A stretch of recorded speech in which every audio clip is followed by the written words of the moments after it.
Who remembers the BJ and Bill show all those years ago on WOLZ? Well, many have said they missed the show, and guess what? They're back. Welcome to the BJ and Bill podcast. And welcome to the BJ and Bill podcast. Is it really cheaper by the dozen? Because yes, we have reached number 12, baby, of the BJ and Bill podcast. Cheaper by the dozen. Wasn't that like a famous old movie? It wasn't Marilyn Monroe in that? Wow. I don't know who was in the original, but I know they did a remake on it, and it's been made a few times. Wow. Now you and got then, me. Way back in my high school days, I was in the play Cheaper by the Dozen. Oh, wow. Okay. I'm guessing Marilyn Monroe wasn't in that particular No, she wasn't production. in that one. No, okay. I'll tell you what was funny. I went to a school called West Central my freshman and sophomore year. Mm-hmm. My junior and senior year, I moved to another high school because my dad took another job. Yeah, so did I.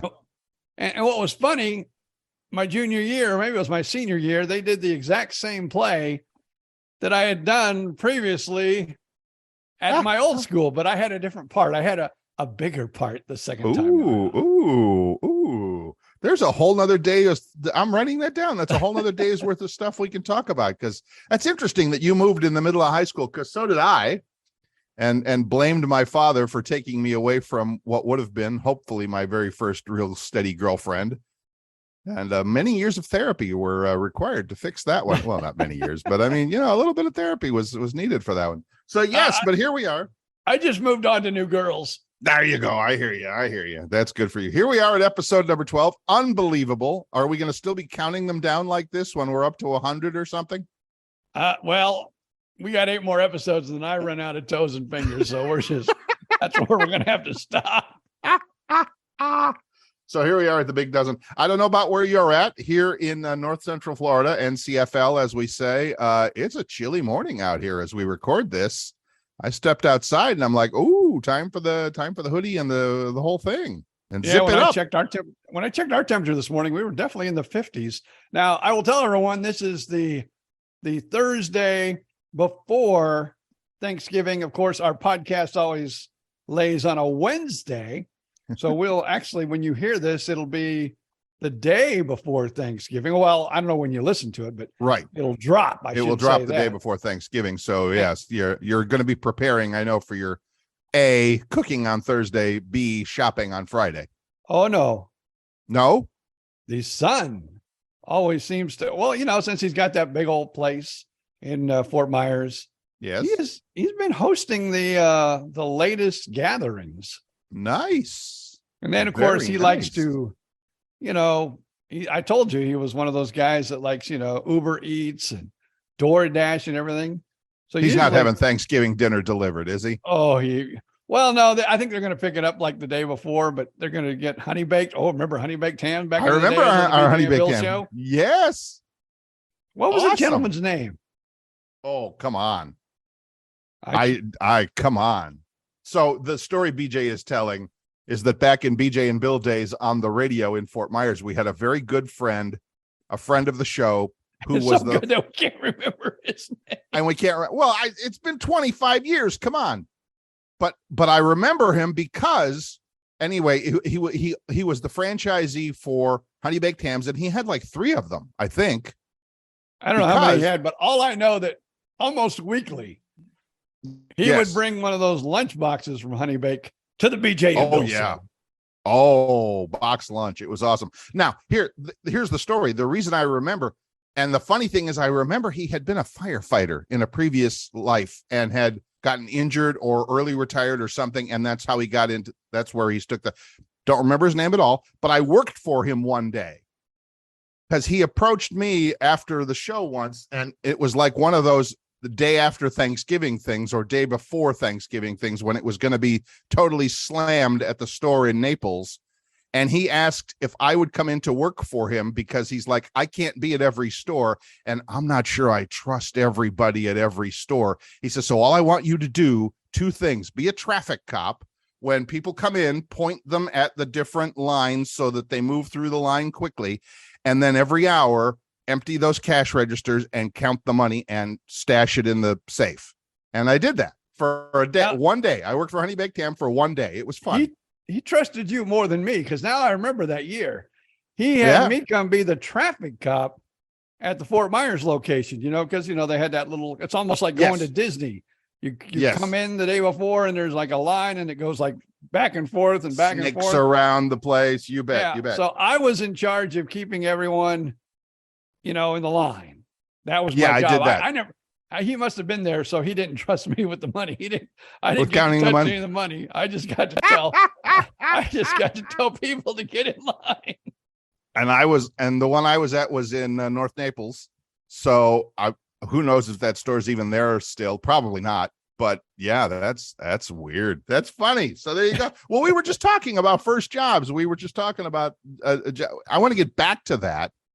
But before we came on the show here, ladies and gentlemen, you need to know that I hope we were talking about episode 12 and we run out of toes at 20 and who knows where we'll be.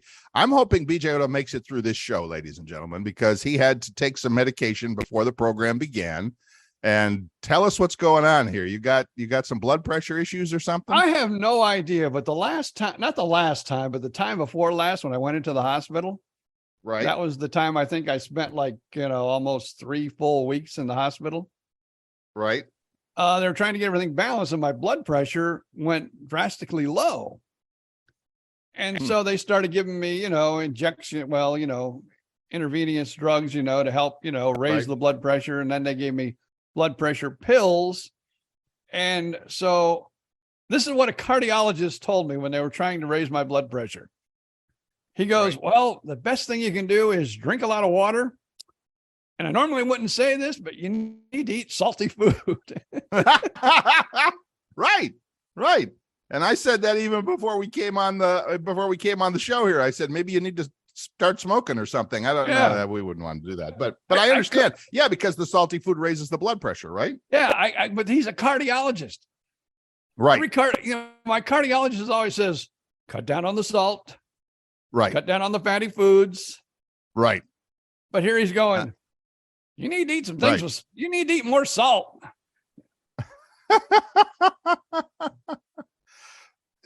and some, maybe in a future program, because we got plenty to talk about today, but maybe on a future program, we'll talk about diets and stuff like that, because I have been on so many different diets, and I'm sure you have too, for completely different reasons.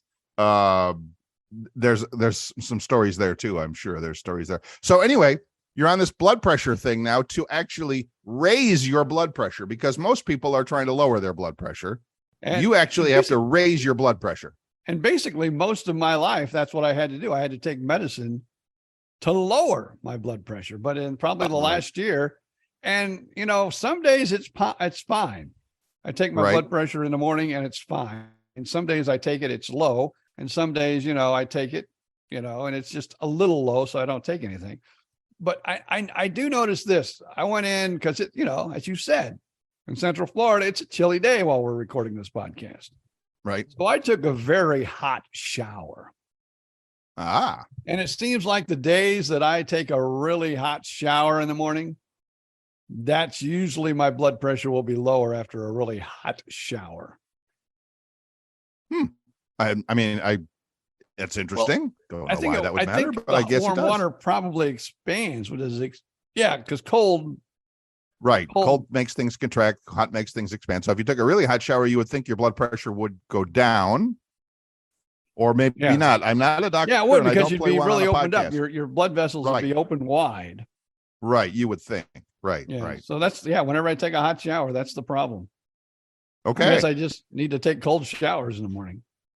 And for those of us who follow you on Facebook, you even posted a few days ago that you were actually having vertigo.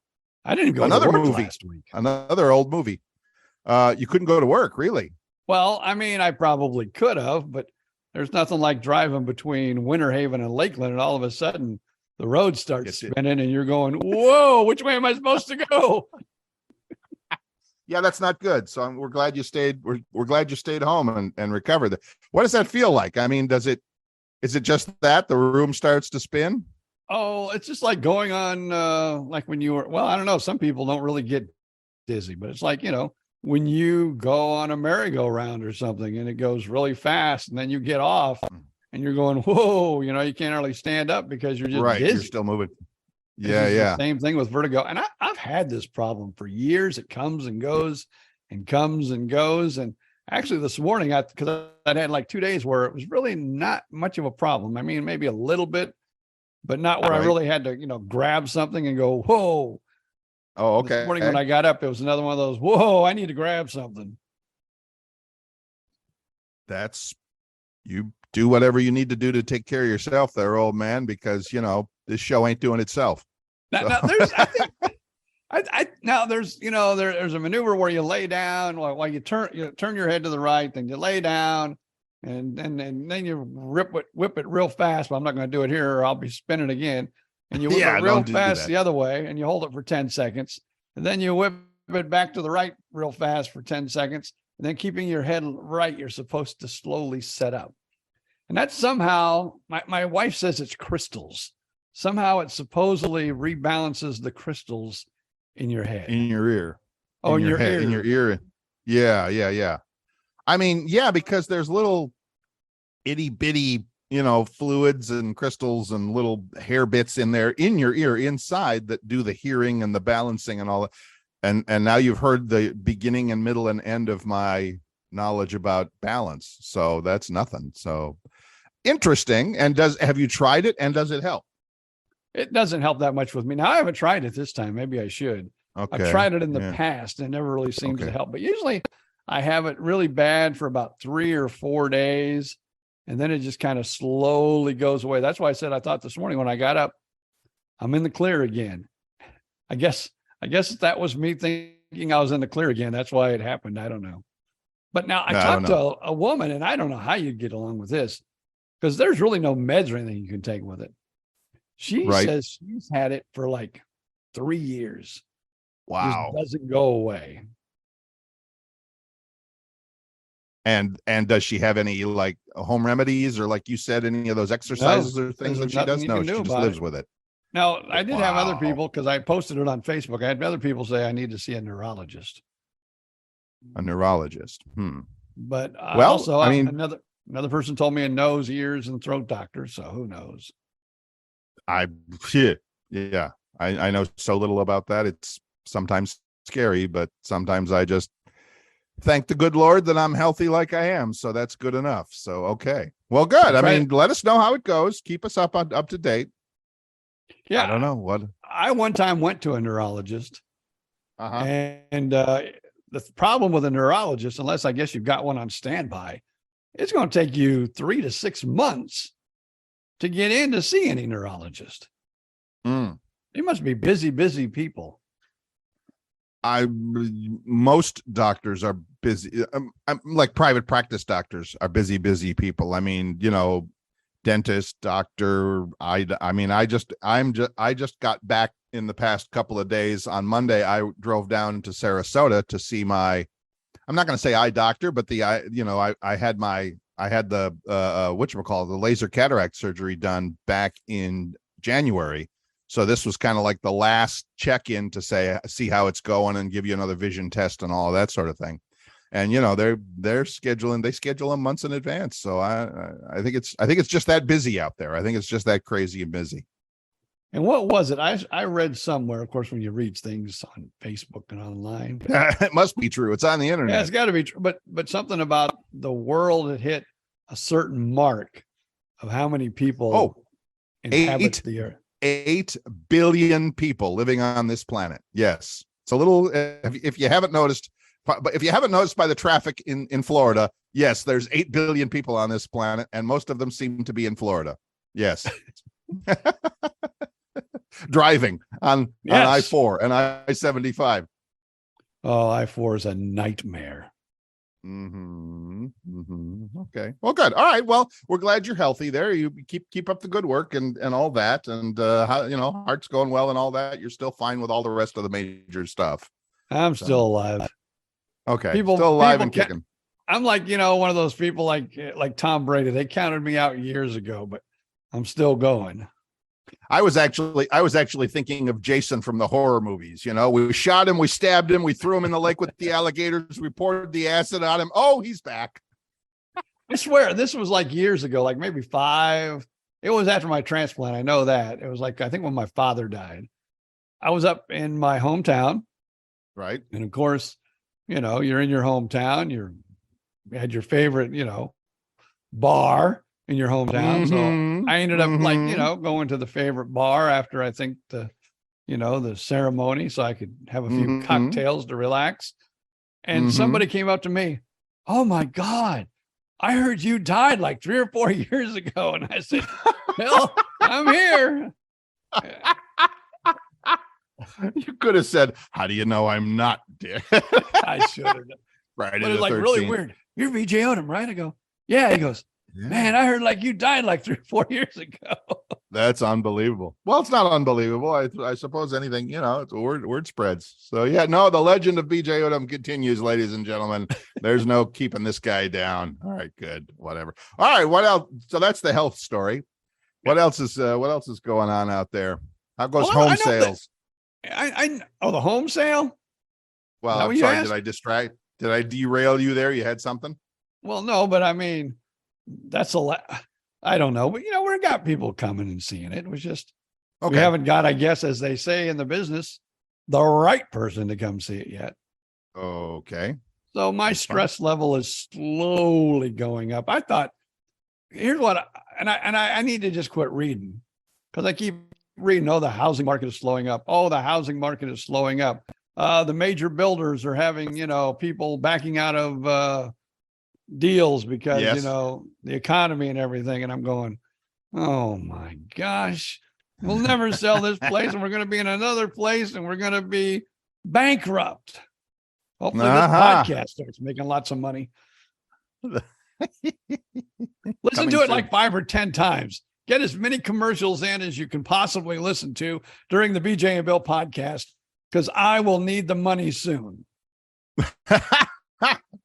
I love that. That works. That totally works. All right. Good for you. All right.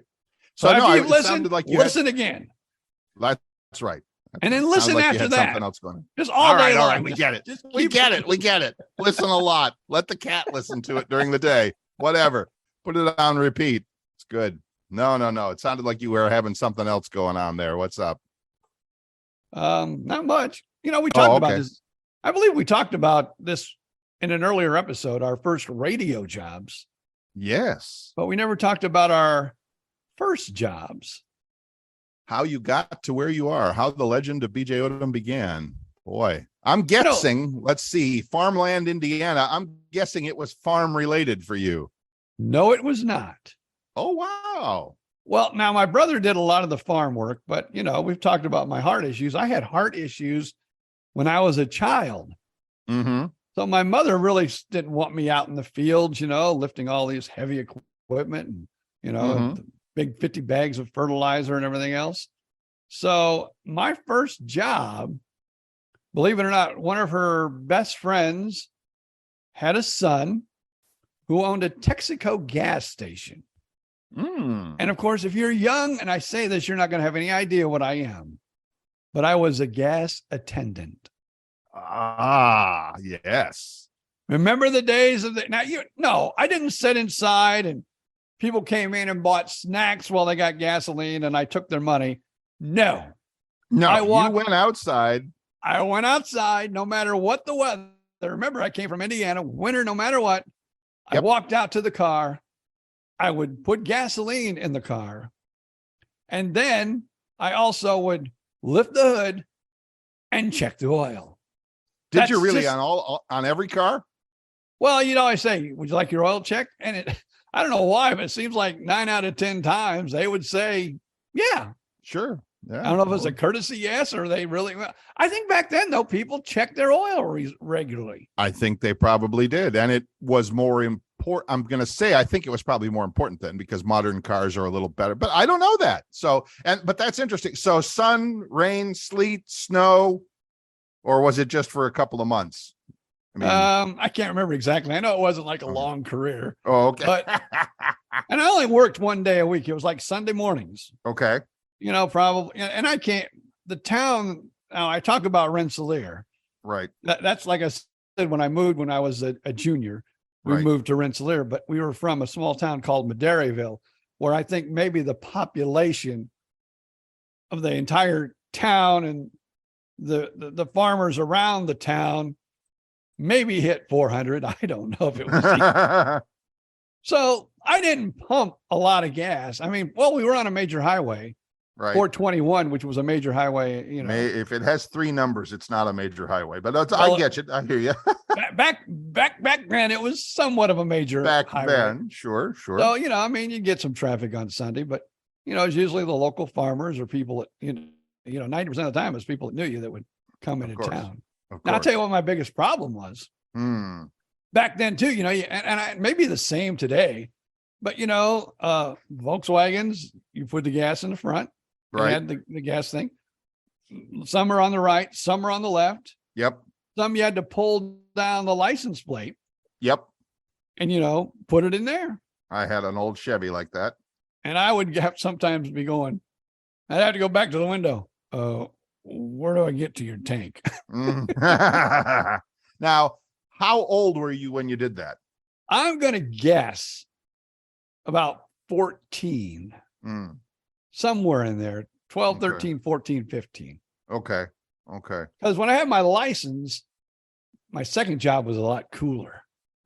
I worked at an amusement park. Oh, now that is much cooler. Absolutely much cooler. Well, I was. What I did, I worked in the concessions. Uh-huh. So I'll tell you I made basically 3 things. Okay. Hamburgers. Good. I was in Indiana, so you had to have a tenderloin. Right. And French fries. Awesome. That's the only 3 things on the item, but I would be there by myself. Okay. We want 2 burgers and an order of fries, or 2 fries and 2 burgers. Or we want a hamburger, a tenderloin, and I would prepare it. And then I would bring it to the window and, of course, I took the money, I made the food, and I delivered the food to the window. There you go. I did it all. And where was this? This is at an amusement park in Indiana? Yeah. Indiana Beach. Beach. You sound just like Indiana? My wife now. How is there a beach in Indiana? Well, it was Lake Schaefer, and it had a beach. Okay.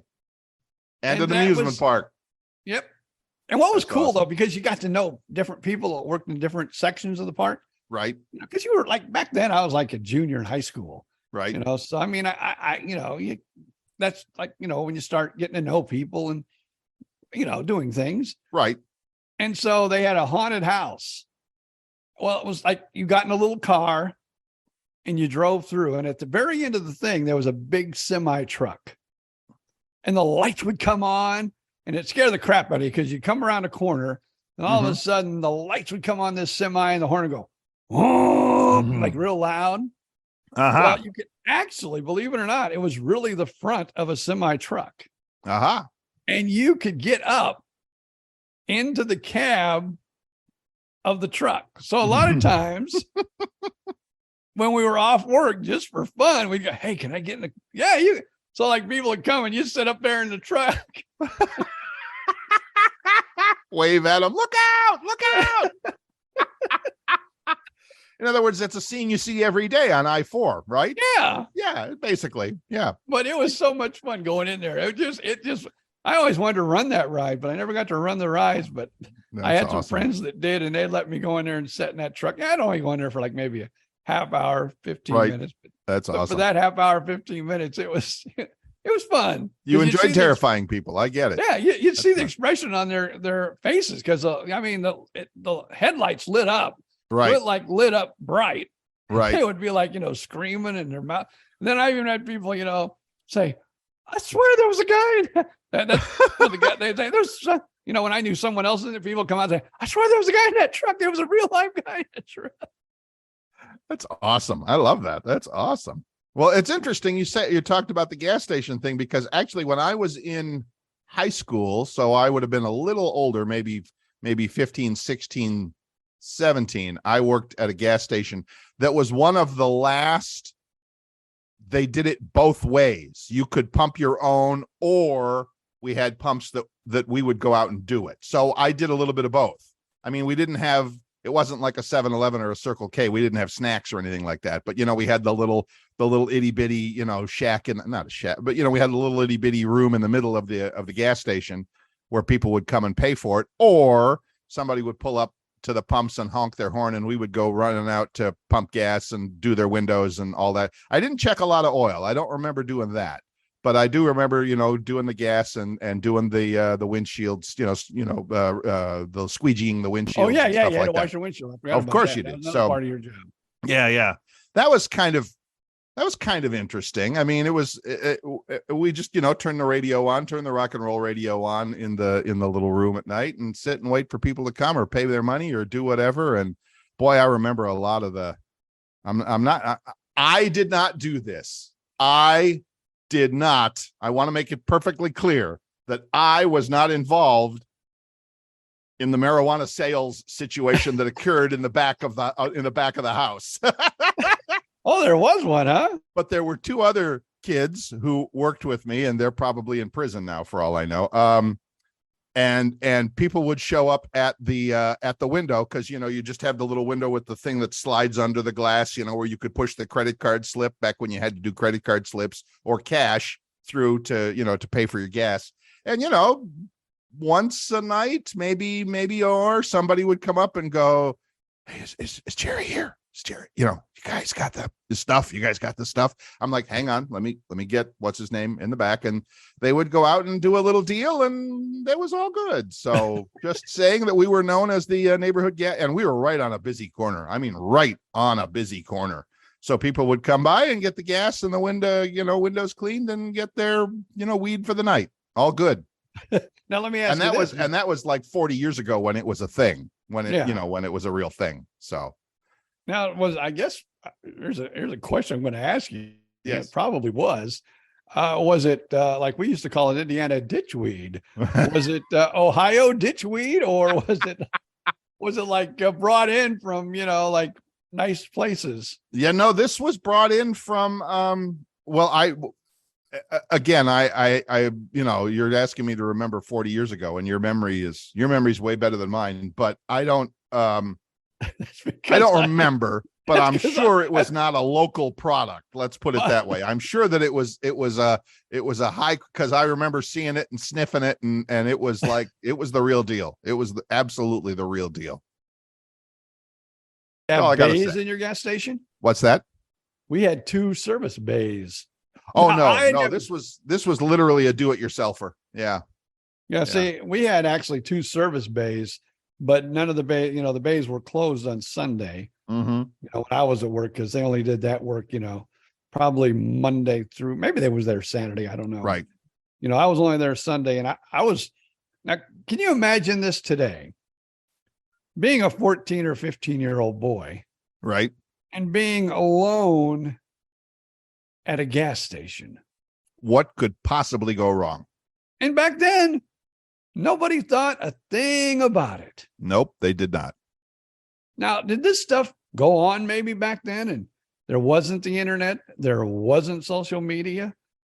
Or I've often wondered about that. It's like, is the fact that we hear about all of this ugly stuff out there, is it just the fact that there are 24-hour news networks always looking for the latest bit of bad news, or have things really gone downhill so much now that it's different now? And I don't know the answer to that. You could probably do like police crime statistics or something over the years, but I'm not really interested in doing that kind of math.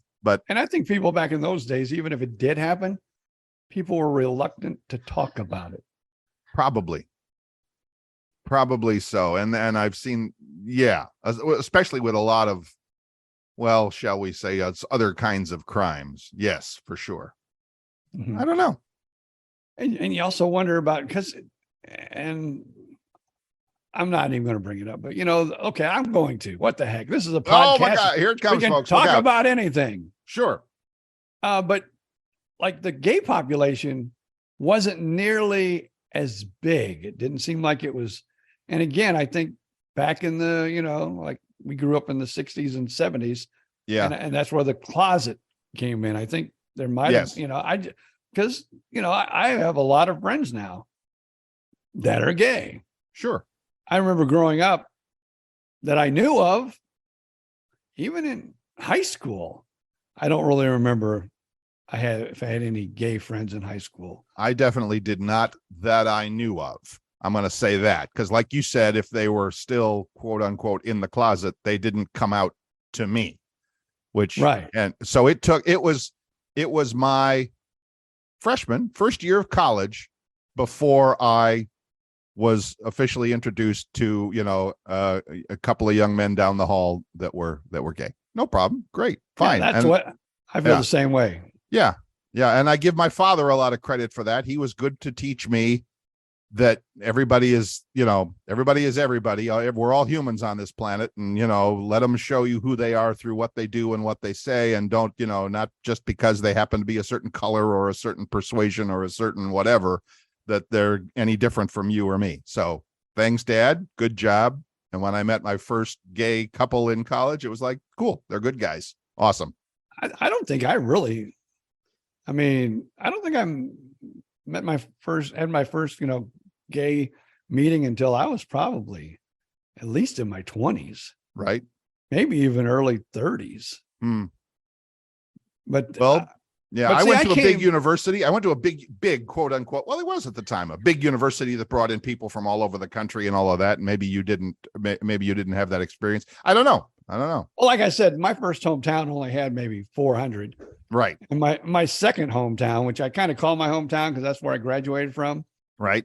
It had maybe like 4,000 to 5,000. So still not a big city by any means. Right. My high school graduating class, my senior class, was almost 800 people. So I would be surprised if there weren't some folks who were gay in that group. But again, they kept it to themselves. And that's whatever. That's fine. I'm trying to remember how many people were in my graduating class. But if I would have stayed where I was in the small town, but we did consolidate. Like we took a little town to the north, we were in the little town we'd been in a little town to the north and another little town called Francisville. And Madairyville and it was really funny. We were the black horses and they were the zebras. It looks like we could have maybe somehow put some stripes on the horse. I don't know, but they changed to the West Central Trojans. But nonetheless, they consolidated. And even in that school, I don't think there would have been 100 kids that graduated at the same time. And I think when I moved to the bigger town, I think there was like maybe 150, 200 people that graduated I never graduated, obviously, from West Central because I left when I was a sophomore. Right. My senior year, I was at Rensselaer. But if I would have stayed there, I would have probably graduated with less than 100 and probably closer to 200 where I did graduate. Wow. Yeah. So I've always been from itty bitty towns. That's all right. All right. Well, we're about halfway through. Let's take a quick break. Just remember, folks, your commercial could go here. Just saying. Yes. You're just saying. It's the BJ and Bill podcast. We will be back in a few seconds.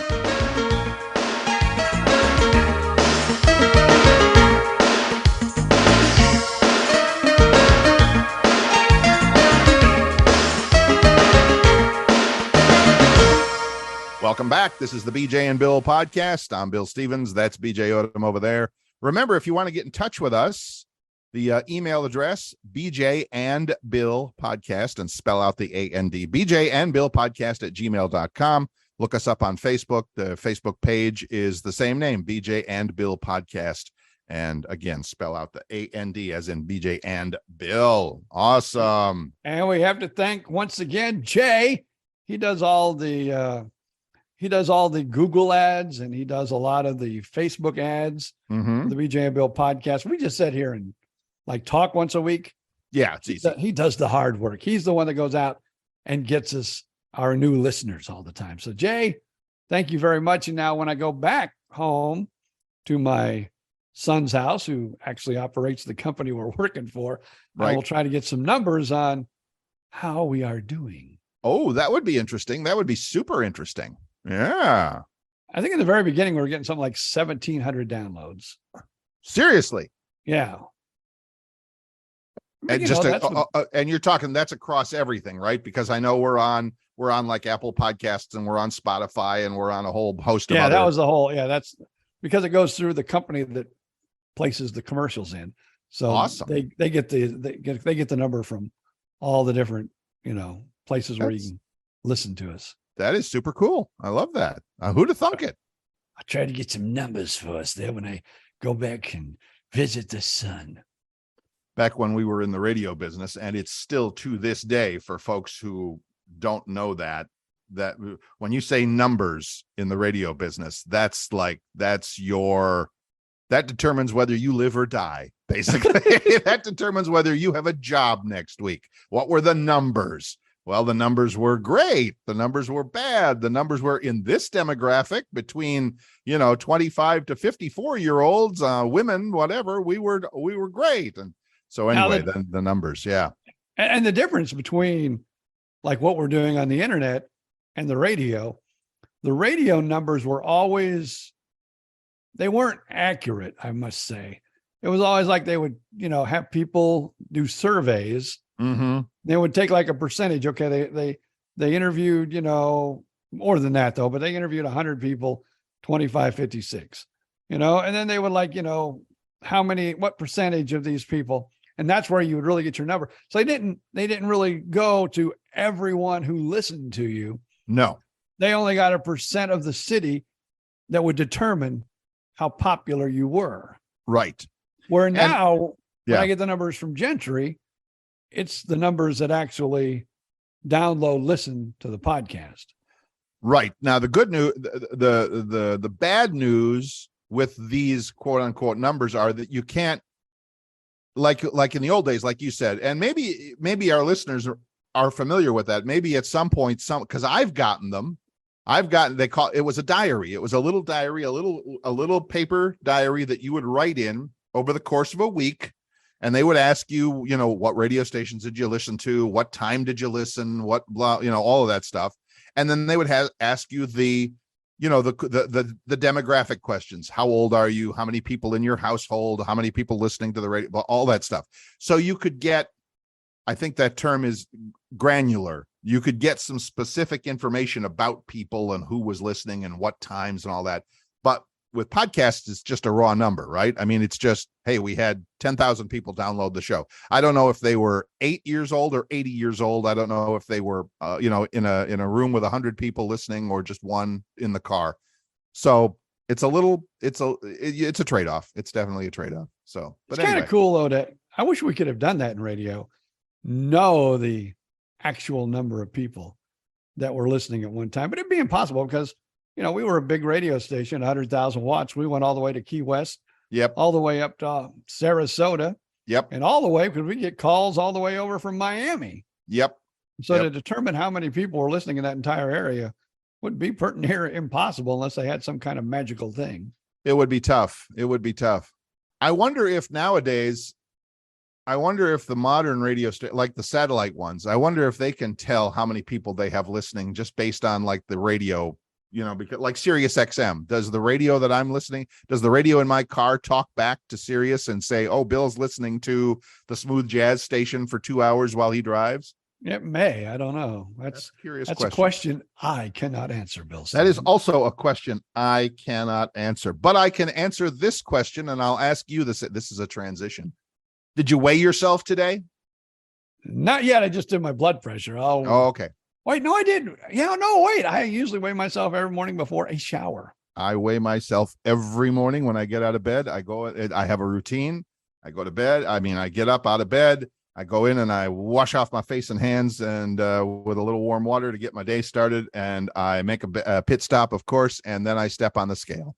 And I do it every morning, and I have been doing it for years. You were just quoting me. The reason I ask, you were quoting me a new study that says, what doctors recommend: weigh yourself every day. Well, they say the best way to lose weight, is to check your weight every day. Now, I must do that though. But I've been doing it for years because, like if my heart would, start to reject, or my kidney would start to reject, I would put on water weight.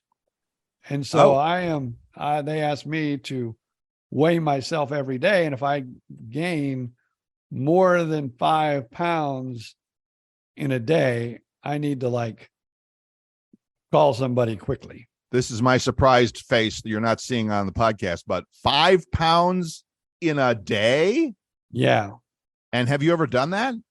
Well, before my kidney transplant, it had happened. Really? And when you're in, if you're in heart failure, a lot of times that can happen. So we're learning something here, folks, today. I hope you're taking good notes. So anyway, doctors say the best way to keep yourself on track for your weight goals for losing weight is to weigh yourself every day. And I'd be curious if people are doing that. Feel free. I gave the email address out, but I'll do it again. Of course, it's bjandbillpodcast@gmail.com. You can tell us your stories about that. But yeah, I get on it. I'm usually, if I really want to start out the day being depressed, I'll get on the scale and see what happens. But some days I always do it first thing in the morning. Yes, you're supposed to, not you're supposed to, but I am told, and again, I'm not a doctor and I don't know if this is actually true, but I'm told you weigh the least as soon as you get out of bed, as soon as you wake up in the morning. I believe that is true because I've weighed myself in the morning and I've weighed myself at bedtime, and I'm always a few pounds. Right. Few pounds in the morning less than I am in the afternoon. Of course, because you're eating during the day. I would think you're putting more food in there. And if you don't get rid of it over the course of the day, or, get rid of something over the course of the day, you're going to weigh a few more pounds. So, but yeah, I do weigh myself every day. I really do. And I don't know if it helps keep me on track or not, because like I said, some mornings I'm like, yay. And other mornings I'm like, so. Yeah, but are you a little bit better that day when you go, oh man? Am I more conscious of what I'm putting into my mouth? Yes. I think I probably am. I think, yes, I'm a little more mindful to say, we gained a few or gained one or two overnight. Maybe we want to not have that, pizza for dinner or whatever. So yeah, I could say that you're probably right about that. Now, do they have you? This is kind of a side story here, but I'm curious. Do they have you on any specific kind of a diet for your health condition, or they're just like, be careful what you eat? Low salt, low fat. Low salt, low fat. And of course, I do have type 2. Actually, I do take a pill. I take a pill called Januvia for my sugar. Don't know that one. They say, a regular, like if you're a regular person, yes. Your A1A, if you're normal, maybe that's a more better word. A more better. I love that. That's fine. That's a more better word. That's fine. No worries. More better word. But if you have a A1C, that's the glucose or blood in your body. Right. A 5.5 or a 5.0, you're like good to go. That's like a perfect number. Okay. I take Januvia, so I do take Januvia. I don't do a shot or anything, but I take Januvia. And my A1A for the last 2 years has been around the 5.0 to 5.5 range. So I'm in the normal range, but yet I do take I don't do injections or anything. Right. But you take a medication for it. I hear you. And it used to be a little bit higher, but I lost weight again. And that's one of the keys of, type 2 diabetes. A lot of times if you can lose the weight, straighten up your diet, you could do it without the pill probably. Yeah. Because every once in a while I will still have ice cream, or I'll still have maybe a dessert if I want to go out to dinner. Right. And every once in a while I'll drink it depends on where you're from, either a soda or a pop. Soda or pop, right? Like with my meal. Don't do it real often. No, me neither. I would say a couple times a week I probably do. Sometimes I'll do the diet, but I've learned, and they always say this anyway, that really if you can, only have one or whatever, if you have a couple a week, it's more healthy to have it with the sugar than the saccharin or whatever they put in the Diet Cokes. Interesting. So I try to stay away from the diet drinks as much as I can. And if I'm going to drink a soda or pop, I want to keep everybody happy. I hear you. I drink the regular. I'm pretty pleased to say that I'm not 100% off of the pop or soda, but pretty much. And I make my own iced tea at home here. I got a big Sun tea jar, and I go through gallons of it, but I use decaf tea bags, and I use a natural sweetener, not sugar, not saccharin, not what it's called, stevia. You might have. That's what I use. Heard of it. Yeah. It's an acquired taste. It takes a little bit of getting used to, but here's my gigantic coffee cup I'm showing you that is coffee with stevia and all that. So that's interesting. I mean, that's probably an entire show for an entire day. And in fact, I think we should probably think about that for a show for an entire day. And maybe we could get some people to comment on that as well. Diet stories, your best diet, what it was, how you did it, and all of that. Because for the past 2 years, it may be more, 2 years at least, I have been on this journey of finding, reading about, and trying different eating plans. I hate the word diet because that implies restriction. Eating plans to be healthy. And when I was back living in Sarasota with a lady, a partner there that I was with for a couple, 3, 4, 5 years, we did the vegan thing for a while, and it wasn't bad. It wasn't terrible. We did a modified keto thing. We actually went to a doctor's program and actually lost a lot of weight on a supervised medical kind of a thing, but it was very restrictive and so kind of really boring and hard to stick to. So now I'm reading a book on the keto diet, and I'm even reading a book on the carnivore diet, which I'm sure your cardiologist would, pardon the pun, have a heart attack if he heard you were going to do, which, because the carnivore diet is basically, well, they say if you really want to be strict about it, it's the BBBE diet: beef, bacon, butter, eggs. Beef, bacon, Whoa, butter, eggs. boy. Yeah, I know. Bacon. I could. That would be like, oh, that's not a diet, but I guess you can only eat so much of it, though, right? And that's part of the thing, and that's part of the thing, and that is when I have a steak at night, and I do that often, and maybe a little bit of a little bit of asparagus or something on the side, just a tiny little bit. It's like I'm full. I'm good for the night. I'm not going to be hungry. I'm not whatever, So believe me, if you go to YouTube or if you go to, whatever and do a little diet, you can find good quality information. I mean, serious people, doctors, not that they're like the be all and end all, but real live nutritionists and doctors who can argue, make great cases for both sides, for vegan, carnivore. And it's like, okay, which one do I pick? What the hell am I supposed to do? And I think for me, it's just try it and see what works. And I'll tell you, this carnivore keto thing for me is it's working. I'm not perfect with it, is my problem. It's like, I'll go for a week or so, and then it's like I really, really need a pizza or, Chinese takeout or something. So anyway, long story short, I think that might be a whole show someday, and I'd love to hear some expertise on that to find out what's going on with, what's the best way to go. So I don't know. And I'm kind of like you. I've tried all, like before my heart transplant, after I had a bypass surgery, I pretty much was doing a vegan diet. Mm-hmm. Then after the transplant, I, low fat, low salt, and, but then I started gaining some weight, and I was trying to figure out ways to lose, and I was trying to eat less. And then I tried like meat all the time. Really? All meat all the time. And I did lose weight, but I'm thinking, I'm sorry, this can't be good for you. If you, and again, that I think is another show for another day, because there's so much to get into on that about, is it good? Is it not? It's interesting. So you were doing the vegan thing, and you were actually gaining weight on the vegan thing. Is that what you said? No, that was like, I don't know if I was put it this way, before my heart transplant, right? I had lost a lot of weight. Yes.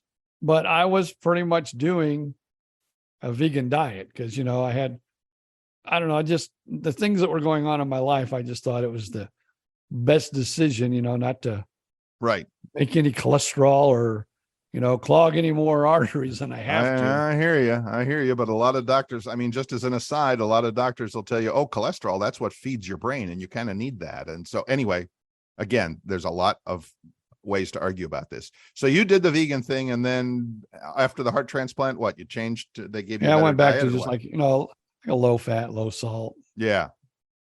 Maybe that's why I have the low blood pressure. But now my wife and I'm talking, we've done this for years. When we cook, we hardly ever use any salt. Like, most people cook, they put like, Sure. salt and everything. We pretty much have it natural, maybe just a pinch at the most. Huh. So we've never been real big. I mean, I was as younger, I was a big salt person. Right. But I think maybe it's time that I get back into the salt world and raise my blood pressure. Well, salt is, I mean, it's, and again, I'm no doctor and I'm no expert on that. Boy, I'd love to have somebody we could talk to about this, but the problem is, you'd really have to go full 60 minutes on it and find somebody to, talk about one side versus the other and all of that stuff. Because salt, that's got like essential kind of good nutrients in it. If it's the potassium and all of that stuff that your body, if you do it right. And I will actually, no, go ahead. I was going to say, I will say that when I've had probably the last couple of years, when I have my blood work done, right, my sodium level is always a tad, I mean, not drastically, but it's on the low side, not the normal side. And does your doctor say just add more salt, or what is it worth worrying about? Doesn't really seem to worry about it. Huh. Although this week, like you said, with the low blood pressure, they're telling you to do more salt. Well, they're not telling me that this week, but when I was in the hospital, the cardiologists were coming in, he goes, I normally wouldn't say this, but he goes, maybe you should try to start drinking more and eating more salt. Interesting. Yeah, and I think if it's a good salt too, I mean, I know that's a weird thing to say, but I'm doing this natural, salt made out of some mountain in Utah somewhere. That's, I mean, really, it's like, and they make that Mediterranean sea salt, and they make, there's all kinds of good products there that don't have any additives in them. So I'm kind of on that kick too, to keep it as basic and natural as possible, even though that's natural is a buzzword in the food business that can mean pretty damn near anything. It's like, yeah, it's natural Rocky Road ice cream. Great. Yeah. Okay, fine. But anyway, yeah, I don't know. I'm no expert, and I certainly don't play one on TV, but I kind of think, like I said, the keto carnivore thing is kind of working for me, and I want to do more of that. Now, it's really funny. We've talked about diets. Yes. I've been in radio, probably as long as you have, probably almost 45 years. Yeah, longer, I would say. But anyway. Yeah. I didn't want to say 50. But well, I got into it in high school, and I've been out of it a couple of times. Yes. Talking about jobs, because you have non-competes, and I didn't want to leave the area because the wife didn't want to leave the area. Right. I've had some dumb jobs. Yep. I sold puppies for a while. I hated that. I worked in a pet store. That was I don't know which was the worst job I've ever had, working in the pet store or back in the day, Circuit City, remember where they sold the stereos and everything? Yes. And I always worked with real salespeople where I wasn't a salesperson. Right. I was a good old guy. So I would the guy would walk in, and I know the salespeople must knew, because when somebody walked into Circuit City, oh, you can help this one. And I wouldn't even be up next, because you'd like rotate. Yes. Oh, great. Okay, I'll get this one. And they'd end up buying like a, transistor radio or something for, maybe $30, $40. Right. And then the next person that should have been mine, the salesperson that told me to go ahead, he would sell like, a $4,000 stereo system too. But I would, if I saw somebody looking at a radio, right, that cost $20, I would go over and help them. Right. That would go on, my little tab, or whatever, your sales record for the day. Yeah. Yes. And so I sold a lot of little stuff, but the other guys, I think there was 2 other guys that sold, or maybe 3, and they all sold like big stereos, surround sounds, televisions, and it was usually me. I'm the guy over there talking to the guy who's buying a a new little radio for, his little office or something. So do you think the other sales guys could like see him coming? Could see somebody I walk in think the they door and smell go, this guy's got big screen TV written all over him. Yeah, I believe, because they all would like, oh, go help him. Cool. Interesting. Maybe they saw the, junky car he drove up in or something like that. I don't know. Then the pet store was all about finding people with children, Of course. that are looking at a dog, Of course. and you want to get them in the puppy playroom with that dog as quick as you can. That's correct. Then you want to say, oh, you can't break that little kid's heart. You want to get that doggy and take him home. Another thing, I couldn't do that. Right. You either want the dog or you don't want the dog. I'm not going to like throw a puppy in the room with your kid and tell him you get, I could, but that's what I would get told to do. Right. And so that job didn't last very long. No. I sold more fish than anything else. I need to get me some fish. I'll help you. Come on. You pick them out. I'll get them out of the water. But we were talking about diets. And then I got on this other kick, but I can't believe as many years of how many times have you, I know you've had to, because you were in radio, done the Nutrisystem diet. I heard the question coming. I heard the question coming from a mile away. If you're a big person, and I am a big person, and you're in the radio business, somewhere, sometime, probably many times in your radio career, some salesman from the radio station is going to come up to you and go, hey, Bill, you ever think about trying Nutrisystem or trying Weight Watchers or trying, whatever they're selling. And they'll give you everything for free. All you got to do is do it and lose the weight and talk about it on the radio. The first, and here's my radio story, and you can do yours. The first radio station I worked at in Fort Myers, the station that would later go on to be Stan and Haney's 96 Rock, Hey, whatever it was. That radio station was owned. The guy who owned it, I don't know if he owned it. He owned it with partners. The guy who was the general manager, his mother ran, and I think it was Nutrisystem. I'm not sure if it was, but it was one of those chain places.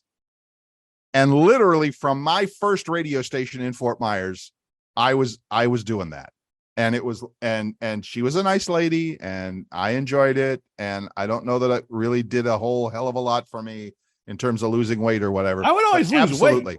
Huh? I would always lose weight while they were on the air and while we were talking about it. Sure. And then as soon as, as they call the run or whatever, the schedule for the commercials and you being paid for the commercials would go away, then the Nutrisystem would go away and you go back to your old habits.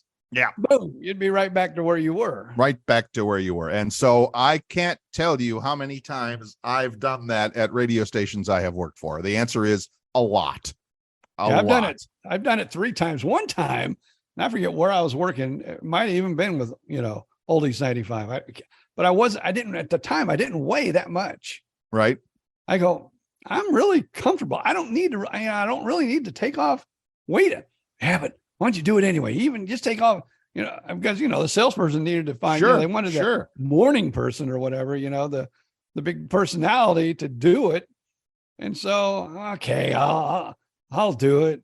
And even I don't need, but, and then I think that time even I lost like 10 or 12 pounds in like a 3 month or 2 months. That's good. Yeah. But I cheated a little bit that time when I was on, but I still lost weight. But whatever. It's not, again, it's radio. Nobody's going to see you. No, it's like if you say you lost 5 pounds this week, you lost 5 pounds this week. Well, I was always honest with I'm sure I was too. I mean, I never had some gigantic, huge transformation. That would have been cool to have a before and after that made people go, wow, it really worked for you.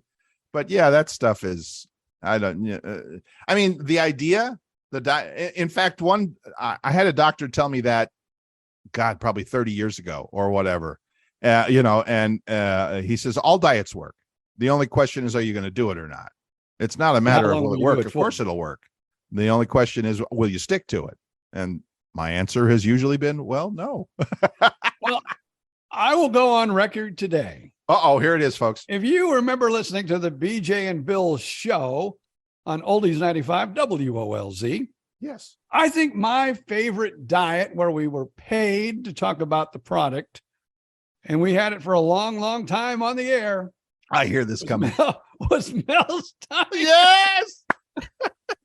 Yes, was Mel's Diner. That's my favorite diet product for sure. Yeah, they didn't come ask us if we wanted Nutrisystem as long as we had them as a client. I still have to this day. I'll have to share it with I got to find it because I have some pictures somewhere. I still have the picture of the Mel's Diner in Fort Myers right up by Page Field with the sign on it that, the marquee that said BJ and Bill eat here. I still have that picture. That was before iPhones, folks. That was when you had to have a real camera. That was back in the day. So yeah, I've got a couple of those. I'll have to post those. That's awesome. Well, how many Mel's Diners were there also? Because we talked about this on the very first podcast. Right. I showed it to you. I had that shirt that says the BJ Odom World Tour. Oh yeah. That was the world tour. We went to like about 5 different Mel's Diners. Yes. And we had the little, the button down, the collared shirts. Yes. We gave away T-shirts, about the world tour. World tour. Yeah. And all we was doing was going like we went to the Bonita, we went to the Fort Myers, Right. we went to the Cape. I don't know. We just went to all the Mel's Diners, and that was our world tour, people. And it was awesome. It was awesome. I seem to remember that at the height of it, they had 6 or 7 of them. I'm not sure we ever went to all of them, but like you said, I can remember Manager Bill's in Fort Myers. I can remember Manager Phyllis in Estero. Yeah. Bonita, where was the one in Bonita Springs? I don't remember that. The one in Bonita Springs was like just a little bit past Bonita Beach Road, a little south of there on Yes. the right-hand side. Yes. I remember that. Those are the 3 I remember the best. And I know there were others. They tried one in Sarasota. The building is still there. I drove by it often when I lived in Sarasota, in Venice, rather, down south. And I drove by it all the time. And I think it's like a dry cleaner or something now. But yeah, that was funny. That was awesome. Shout out to Mel's Diner. The original Mel's Diner, ladies and gentlemen, was in an old house in, San Carlos Park, Estero, whatever you want to call it. Yeah, in Estero. And finally, they tore down that old house and they built like a little diner. Yes. That had the diner look. And they also had the one in Fort Myers. Yes. But it was originally, because when I would first start coming to Fort Myers, just would come for a week or two to visit my parents when they were retired down here. It was, we got to go to Mel's Diner, man. This place is like a hole in the wall, but the food is just so good. Yes. And I lived in Estero when I first worked in radio. Again, I was at that radio station that would later, it was. Were you part of the Morning Coconuts or where? I was before the Morning Coconuts. Okay. It was 96 Super Q. Yep. At the time.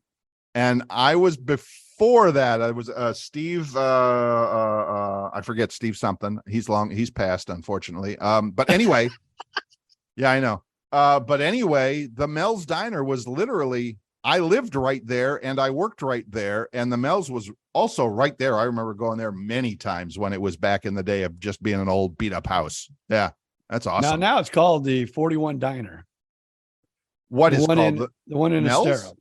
Oh, the one in Estero. Oh, it's not a Mel's called anymore? the 41 Diner and no longer a Mel's. Are there now? Here's the question: are there any other Mel's Diners other than the one up by Page Field in Fort Myers anymore? I think the one up by Page Field where Manager Bill was. I don't think he's there full time now. I think he's retired, and I think he's more into the catering business now. God, I don't know if he does that with Mel's Diner. Yeah, or that's on his own. God, I hope he's retired.